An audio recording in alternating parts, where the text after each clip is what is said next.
जगद्गुरू संत ज्ञानेश्वर महाराज यांच्या पालखीचा गोल रिंगण जे आहे ते पुरंदावडे या ठिकाणी पार पडलेलं आहे। हे आपण सगळी दृश्य पाहतोय।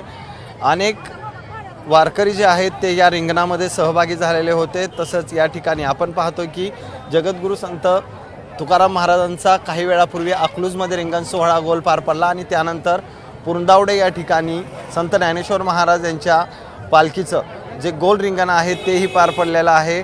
या ठिकाणी आजूबाजूच्या गावातील अनेक नागरिक असतील किंवा वारकरी असतील या रिंगणामध्ये सहभागी झालेले आहेत। एकूणच आता ही पालखी जी आहे ती पुढे मुक्कामासाठी निघालेली आहे। एकूणच मोठ्या संख्येने वारकरी या पालखीमध्ये सहभागी झालेले आपल्याला पाहायला मिळत आहेत। सगळे कुठून आलाय काय?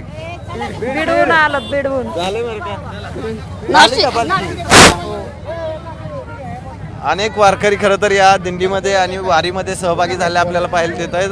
काय सांगाल, वारीमध्ये सहभागी झालाय आज? एक अद्भुत चमत्कार झाला, खूप आनंद वाटला। असं कुठं घडणार नाही, आनंद वाटला, छान वाटलं। पहिल्यांदाच वारी आमची, समाधान वाटले।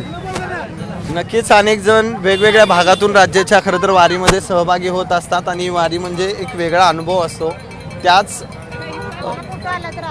अनुभवाची प्राप्ती करण्यासाठी खरं तर जो रिंगण सोहळा जो आहे तो पाहण्यासाठी आणि तो अनुभवण्यासाठी या ठिकाणी पुरंदावड्यातलं हे रिंगण सोहळ्याचं हा सगळे दृश्य तुम्ही तो कॅमेऱ्याच्या माध्यमातून पाहताय। मोठ्या संख्येने या रिंगण सोहळ्याला वारकऱ्यांसह स्थानिक आजूबाजूचे नागरिक जे आहेत ते सहभागी झाले होते। आत्ता रिंगण सोहळा संपलेला आहे आणि या ठिकाणी सगळी गर्दी जी आहे ती आता सायंकाळचा जो मुक्काम आहे संत ज्ञानेश्वर महाराज पालखीचा त्या ठिकाणी निघालेली आपल्याला पाहायला मिळते।